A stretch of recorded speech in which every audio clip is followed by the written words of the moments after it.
Good afternoon, Year 12. Welcome to our last part of psychopathology. This is it. We're on treatment of OCD.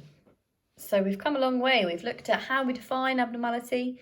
We've looked at phobias, depression, and we've looked at how we explain OCD. Now we need to look at a biological way of treating OCD. Just like I said for the explanations, this biological aspect tricks and throws quite a few students. I do think it's the biological approach that seems to be the one that's quite difficult to get your head around. So I want to make sure that we fully understand it. We plan some questions on it so that if it does come up in your exam next year, you feel confident to answer it. So once we finish psychopathology and we are on to our last part of research methods. Now, this is going to be quite difficult to do distance learning wise. It's going to take you probably having to watch the videos a couple of times whilst I explain some of the statistical tests, for example. It's not the easiest thing to do remotely, but we'll try our best and it'll be fine. Then we've just got issues and debates, which is I'm going to set you for some summer homework, biopsychology, gender, schizophrenia, forensics, and then we are finished. So let's get cracking then. Quick recap quiz then.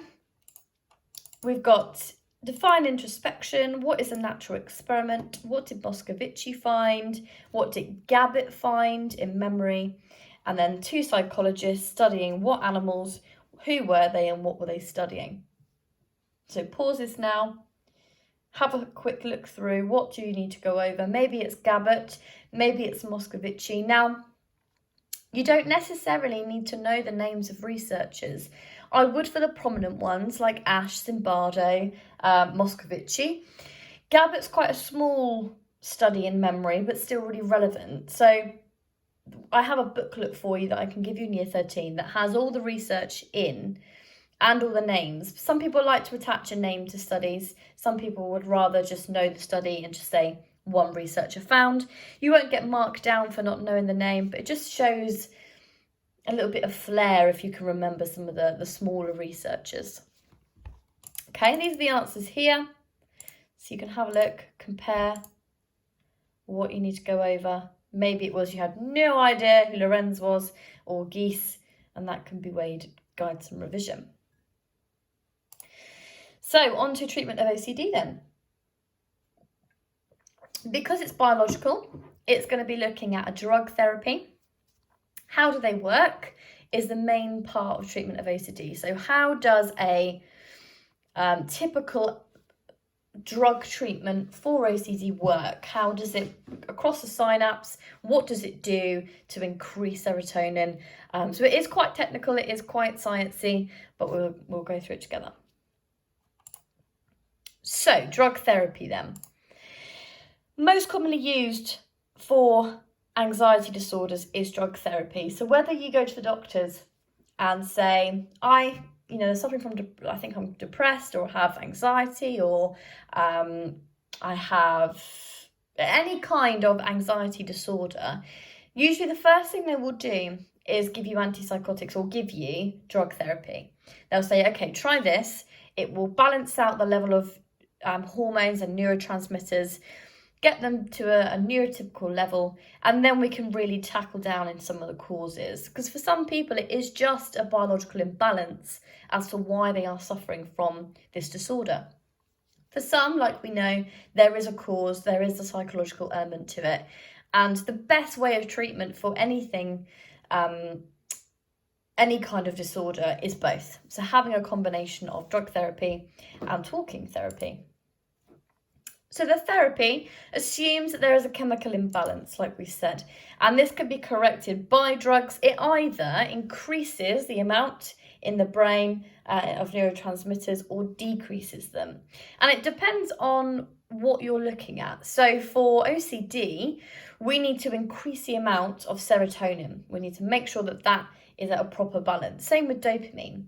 Whereas with schizophrenia, which we'll look at in Year 13, it's about reducing the amount of dopamine. So it depends, they work on well, the problem with it is that they work on all of the neurotransmitters, which means that they're not specific to one, which can be quite damaging depending on the patient.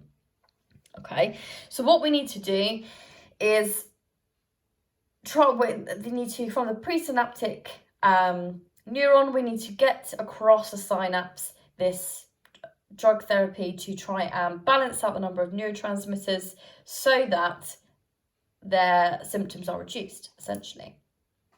The main thing for OCD is selective serotonin reuptake inhibitors, or SSRI for short. So it's a standard treatment used to tackle OCD. And SSRIs are antidepressants. So if you suffer with depression, yes, you could be given something like Prozac, but you could also be given an SSRI to focus on certain neurotransmitters. And what it does is it prevents the reabsorption of serotonin. So if you have minimal amount of serotonin in your brain, when you take an antidepressant or an SSRI, it floods the synapse with serotonin. And what you want to make sure that it's using only the amount it needs. So it stops this reabsorption so that the levels stay normal, basically, which we'll look at all this in a minute. Makes a little bit more sense. So how does this work? So preventing the reuptake, the reabsorption. So what SSRIs do, they increase the levels within the synapse, which means that it continues to stimulate the postsynaptic neuron. Now, when we do biopsychology in year 13, all of this will hopefully make a little bit more sense about different, the neurons and different keywords that we need here. But what it does is that once there is enough serotonin in the synapse, it sort of, think of it like a massage. So it's massaging the postsynaptic neuron, which means that it's constantly getting enough. Okay, it's always being kept at a level which it's happy with. So whatever's wrong with the serotonin system, it's kind of blocking it. It's putting like a bit of masking tape on something that's leaking, and it's just keeping it at bay. It's just keeping it at a stable place. Now, this takes a while, about 3 to 4 months, to have any sort of impact. Fluoxetine, so Prozac, is the main SSRI used. Now, I've said that that Prozac is also used in depression. So hopefully you can see maybe a problem there. How do we know what we are treating if we're using the same medication for 2 different mental disorders? Okay, you can have OCD and depression. It can be comorbid, which then it would work. But if you don't, how are we sure that it's effective? So this is sort of a pictorial representation. I've got a video there you can watch as well. So presynaptic nerve here, synapse here. So we have, in here is the serotonin. Okay, so it's flooding the synapse with serotonin. The postsynaptic nerve here, think of it like a lock and key. So this is the key, the serotonin. These are the little locks, and these only fit serotonin. Okay, these receptor sites are specific for serotonin. So we've got an influx in the synapse coming from the presynaptic nerve, the presynaptic neuron, letting these out on the presynaptic site here, flooding the synapse, and then fitting in with its little lock and key on the postsynaptic neuron or receptor site. And then that way, they're kept happy. So nothing else can fit those gaps, those receptor sites, just serotonin, and it's constantly being fed, as it were. Here, though, the SSRI blocks the reabsorption of serotonin. So it's been released here. The SSRI then blocks these, like you can't go back. Think of it like a security guard. You can't go back up there. You've been released. Your job now is to keep these parts, these receptor sites, happy and comfortable. Okay, it's like a nightclub. So these are security guards. Sorry. Oh, wait, maybe not a nightclub. Like you've left your front door. This is locked. Go and have fun, but you can only go here. Think of it like that. So serotonin, I think I've got a little pictorial representation? Yeah. So it's released by the presynaptic neuron, travels across the synapse. The neurotransmitter then conveys the signal from the presynaptic neuron to the postsynaptic. So like, oh, hello, it's just coming now. It's then reabsorbed here at the postsynaptic site. I should say post, not pre. Then it's broken down and reused. So it's kept in these receptor sites to keep the synapse, to keep the levels at bay. So, have a go at explaining the process of drug therapy. 4 marks. I have a model answer on the next slide. 4 keywords to use: presynaptic neuron, postsynaptic neuron, synapse, neurotransmitter, serotonin. What happens when somebody takes an SSRI? What is the biological process that takes place? So pause this now, spend about 5 minutes. And then it should look a little bit like this. So, drug therapy aims to increase or decrease levels of neurotransmitters in the brain. Low levels of serotonin are associated with OCD, meaning that drugs work in various ways to increase the level of serotonin in the brain. Serotonin is released by neurons in the brain. It's released by the presynaptic neuron, travels across the synapse. The neurotransmitter chemically conveys the signal from the presynaptic neuron to the postsynaptic neuron, like, all right, mate, we're just bringing in some serotonin now. It's then reabsorbed by the presynaptic neuron where it is broken down. Okay? By preventing this reabsorption, so remember the SSRIs block those synapses, block the receptor sites. It then effectively increases its levels in the synapse and stimulates the neuron. So keeps it happy, keeps the brain happy, with the happy neurotransmitter, all is well. So, like I just said before, drug therapy on its own is quite short term. So about 4 months, you'll see some kind of difference. But if your OCD is caused by a traumatic event, which most likely it usually is, then we're going to need something else to combine with that to really make it effective. So combining it with other treatments is usually with CBT.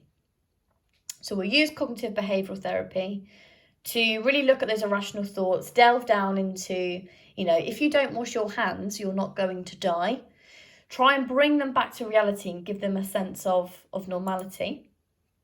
The drugs reduce the emotional symptoms like anxiety or depression, and it means that the patients can then engage more effectively with CBT. So once their symptoms are reduced due to the Prozac, due to the SSRI, then they're more likely to want to engage with the cause. So that's the reasoning why doctors will give pills first before therapy. Not in all cases. Sometimes they'll go straight to talk-in therapy. It's actually cheaper, for a bit of a sociological argument, it's actually cheaper for the NHS to give pills before therapy, because therapy costs a lot of money. Not for you, because it's free on the NHS, but it costs them a lot of money. Pills are a cheaper way of doing it.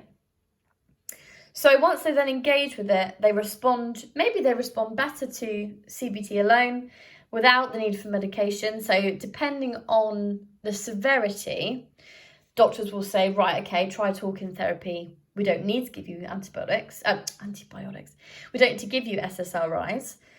But sometimes a combination of two, depending on, how long they've had this for, how long the symptoms have been there, and the severity. Now, there are alternatives to SSRI. So all of this is AO1. There are alternatives because for some people it doesn't work. It's not effective. So after about 3 or 4 months, the dose can either be increased or combined with something else if it's not having the desired effect. And, everybody's different.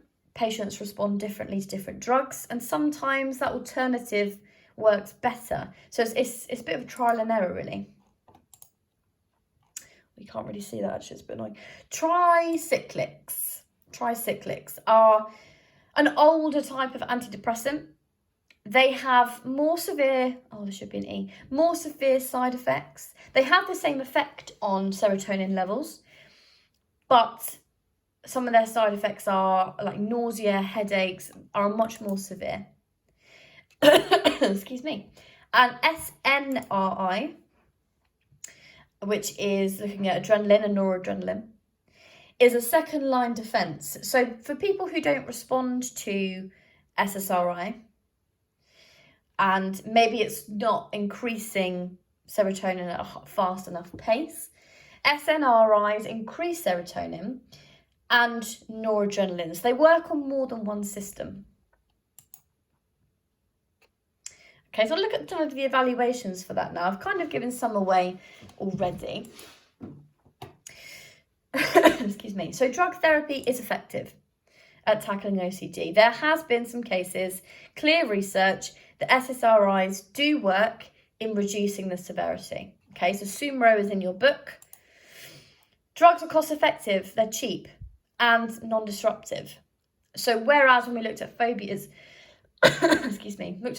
you have to go to therapy and engage and take time out of your day, drugs are not only cheap, but they're widely accessible.